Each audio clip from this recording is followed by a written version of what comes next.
Assalamualaikum warahmatullahi wabarakatuh. Kami dari kelompok 4 ingin mempresentasikan tentang pembuatan sistem perpustakaan di SMA XYZ. Next. Berikut tabel of content yang berisikan eksekutif summary, definisi masalah, opsi yang dipertimbangkan, analisis biaya, rekomendasi, rencana implementasi, dan resiko dan mitigasi.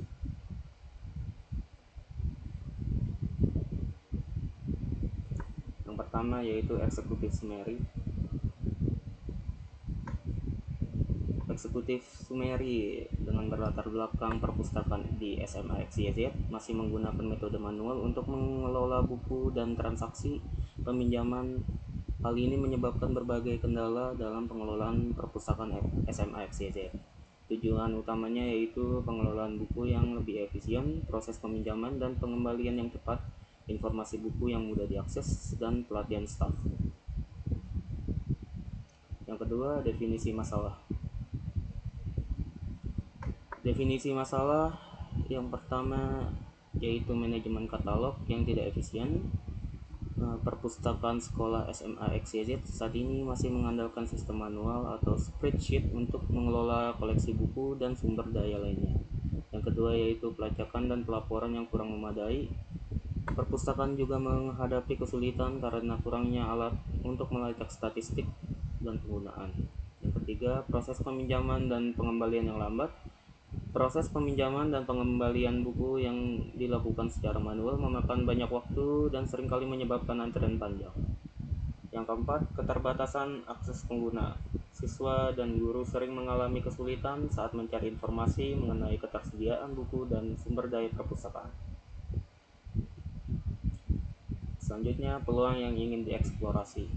Implementasi sistem digital. Pengembangan aplikasi manajemen yang perpustakaan berbasis digital dapat mengotomatisasi banyak aspek pengelolaan perpustakaan. Yang kedua yaitu integrasi dengan sistem sekolah. Mengintegrasikan aplikasi manajemen perpustakaan dengan sistem manajemen sekolah yang sudah ada akan memastikan kemudahan akses dan penggunaan bagi seluruh komunitas sekolah. Yang ketiga, opsi yang dipertimbangkan.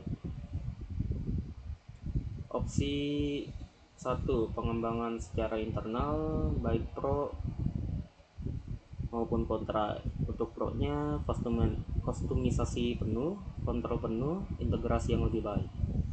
Yang kontranya biaya dan waktu, sumber daya terbatas, pemeliharaan dan dukungan. Untuk evaluasi keefektivitannya, pengembang internal bisa sangat efektif jika sekolah punya tim IT yang kompeten dan cukup sumber daya. Opsi 2, penambahan SDM serta pengajuan waktu dan anggaran. Untuk pro-nya, akselerasi pengembangan keahlian spesifik, fokus pada implementasi. Ya, kontranya biaya tambahan, proses rekrutmen, koordinasi tim.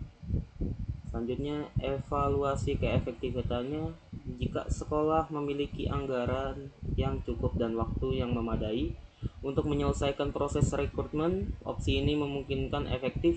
Namun, jika deadline sangat ketat, opsi ini mungkin tidak cocok karena proses rekrutmen dan pelatihan SDM baru dapat memakan waktu yang lama.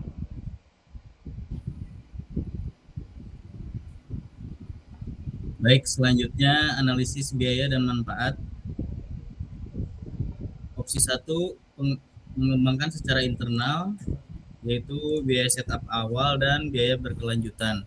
Untuk biaya setup awal yakni pustakawan atau IT 2 orang, nilainya 5 juta per orang per bulan dikali 12 bulan 120 juta per tahun. Pengembangan perangkat lunak 50 juta, perangkat keras komputer seperti komputer dan server 20 juta, pelatihan staf 10 juta, migrasi data 10 juta, lain-lain lisensi seperti pengujian 5 juta, total biaya setup awal 215 juta. Biaya berkelanjutannya adalah pemeliharaan sistem 10 juta per tahun, pembaruan perangkat lunak 5 juta per tahun, gaji dan tunjangan SDM 120 juta, total biaya berkelanjutan per tahunnya 135 juta. Lalu manfaat yang diharapkan adalah penghematan waktu staf, akses informasi yang lebih baik, pengurangan kesalahan manual. Proyeksi break even, total biaya awal ditambah biaya 1 tahun adalah 350 juta. Penghematan tahunan estimasi sekitar 50 juta dari efisiensi waktu dan pengurangan kesalahan. Break even point 4,3 tahun, 350 juta dibagi 50 juta per tahun. Lalu opsi kedua adalah penambahan SDM serta pengajuan waktu dan anggaran. Perkiraan biaya pustakawan atau teknisi IT 2 orang 5 juta per orang per bulan dikali 12 bulan, hasilnya 120 juta per tahun. Biaya pelatihan 10 juta satu kali, perangkat keras tambahan 5 juta jika diperlukan, perangkat lunak tambahan 5 juta jika diperlukan. Total biaya perkiraan per tahun 140 juta tahun pertama dan 120 juta tahun berikutnya. Jadi totalnya 260 juta. Jika ditambahkan dengan opsi pertama, total biaya perkiraan per tahun 610 juta. Lalu manfaat yang diharapkan adalah peningkatan efisiensi, pelayanan yang lebih baik, pengembangan koleksi, peningkatan literasi. Proyeksi break even-nya adalah total biaya awal ditambah biaya setahun 610 juta, penghematan tahunan estimasi 50 juta dari efisiensi waktu dan pengurangan kesalahan. Break even point 12,2 tahun, 610 juta dibagi 50 juta per tahun. Lalu perbandingan manfaat finansial dan non finansialnya adalah manfaat finansial, efisiensi waktu staf, penghematan biaya operasional karena tugas staf lebih efisien, pengurangan biaya kesalahan, mengurangi biaya yang timbul akibat kesalahan manual dalam pencatatan dan pengelolaan buku. Manfaat non finansial, akses informasi jadi lebih mudah. Siswa dan guru dengan mudah mengakses informasi buku, meningkatkan proses belajar mengajar. Peningkatan kepuasan pengguna, staf dan siswa akan lebih puas dengan layanan perpustakaan yang lebih cepat dan akurat. Modernisasi institusi membantu SMA XYZ dalam upaya modernisasi dan mengikuti perkembangan teknologi. Kesimpulan, opsi 1 mengembangkan sistem sendiri memiliki biaya setup lebih rendah dan biaya berkelanjutan yang lebih rendah dengan break even point sekitar 3,5 tahun. Opsi kedua menambah SDM dan pengajuan waktu. 5. Rekomendasi, kami memilih opsi 1 yaitu mengembangkan sistem sendiri. Mengapa? Karena biaya awal yang lebih rendah, biaya berkelanjutan yang lebih rendah, break even point yang lebih cepat, kontrol penuh terhadap pengembangan dan pemeliharaan. Manfaat yang diharapkan, peningkatan efisiensi staf, akses informasi yang lebih baik, pengurangan kesalahan manual. Selanjutnya akan dibacakan oleh Mbak Habibah. Yang keenam, rencana implementasi. Next. Project timeline-nya ada persetujuan proyek, menentukan anggaran, membentuk tim, pembelian perangkat keras dan perangkat lunak, pengembangan perangkat lunak, pelatihan tim, mengimplementasikan sistem, dan evaluasi dan penyesuaian. Persetujuan proyek hari pertama sampai hari ke-7, sumber dayanya ada manajer sekolah dan komite sekolah. Yang bertanggung jawab ada manajer sekolah. Tindakannya melakukan rapat dengan komite sekolah untuk mendiskusikan kebutuhan, manfaat, dan resiko proyek. Setelah diskusi, mendapatkan persetujuan resmi untuk melanjutkan proyek. Hari ke-8 sampai hari ke-14, sumber dayanya ada staf keuangan sekolah, yang bertanggung jawab manajer sekolah dan bendahara sekolah. Tindakannya menentukan biaya yang diperlukan untuk perangkat keras, perangkat lunak, dan pelatihan staf, meminta persetujuan alokasi anggaran dari Departemen Keuangan Sekolah. Yang ketiga ada membentuk tim hari ke-15 sampai hari ke-24. Sumber dayanya ada staf IT sekolah, staf perpustakaan, pengembang perangkat lunak jika diperlukan. Yang bertanggung jawab manajer sekolah dan kepala perpustakaan. Tindakannya membentuk tim proyek yang terdiri dari staf IT, staf perpustakaan, dan pengembangan perangkat lunak jika diperlukan. Menetapkan peran dan tanggung jawab masing-masing anggota tim. Selanjutnya ada pembelian perangkat keras dan perangkat lunak, yaitu hari ke-24 sampai hari ke-35. Sumber dayanya Departemen Pembelian, vendor perangkat keras dan perangkat lunak. Yang bertanggung jawab bendahara sekolah dan staf IT. Tindakannya membeli perangkat keras seperti komputer, scanner, dan lain-lain. Memastikan bahwa semua perangkat memenuhi spesifikasi yang dibutuhkan. Selanjutnya ada pengembangan perangkat lunak dari hari ke-35 sampai hari ke-120.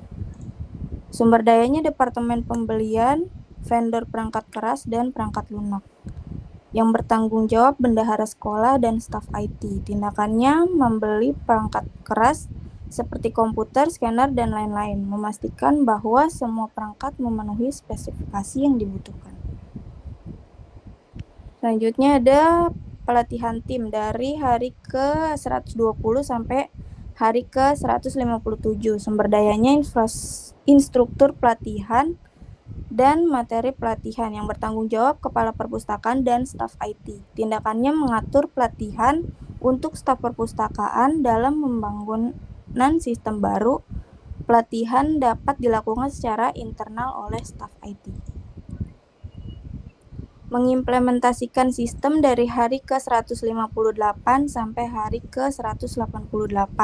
Sumber dayanya yaitu tim proyek yang bertanggung jawab, staf IT, pengembangan perangkat lunak jika diperlukan. Tindakannya, instalasi perangkat keras, perangkat lunak, dan migrasi data. Konfigurasi sistem sesuai kebutuhan perpustakaan, uji coba sistem untuk memastikan kinerjanya sesuai dengan harapan. Selanjutnya ada evaluasi dan penyesuaian dari hari ke-189 dan seterusnya. Sumber dayanya ada tim proyek, penggunaan sistem, siswa dan guru. Yang bertanggung jawab ada kepala perpustakaan dan staf IT. Tindakannya menerima umpan balik dari pengguna sistem, melakukan penyesuaian jika diperlukan untuk meningkatkan kinerja dan fungsional sistem. Selanjutnya akan dibacakan oleh Mas Samudra.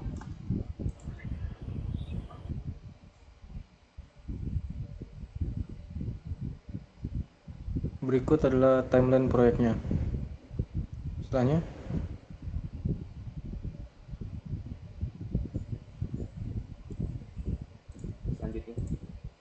ini adalah use case diagram pada perpustakaan SMA XYZ.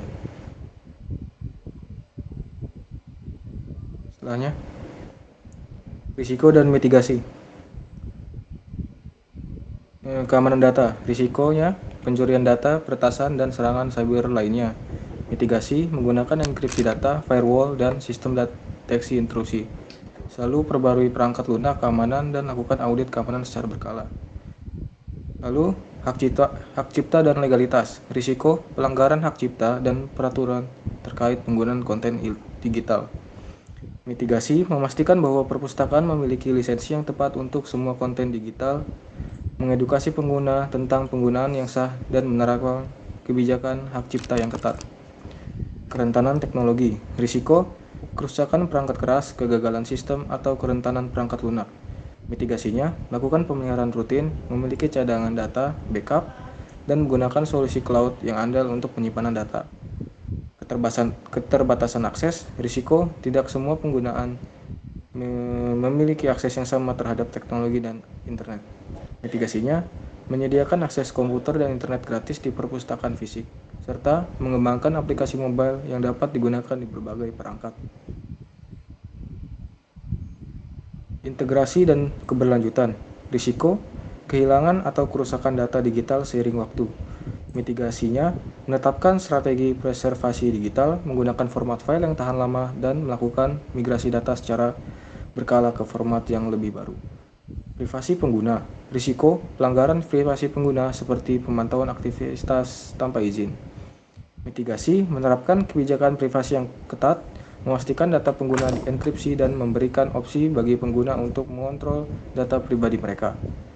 Perubahan teknologi, risiko teknologi yang cepat usang bisa membuat sistem perpustakaan digital menjadi tidak relevan. Mitigasinya mengikuti perkembangan teknologi dan melakukan pembaruan sistem secara berkala, serta berinvestasi dan pelatihan staf tentang teknologi baru. Kualitas metadata. Risiko metadata yang tidak akurat atau tidak konsisten dapat menyulitkan pencarian dan pengelolaan informasi. Mitigasinya mengadopsi standar metadata yang diakui melalui pelatihan untuk staf dalam pembuatan dan pengelolaan metadata, serta melakukan audit metadata secara berkala. Itu saja dari kami. Wassalamualaikum warahmatullahi wabarakatuh.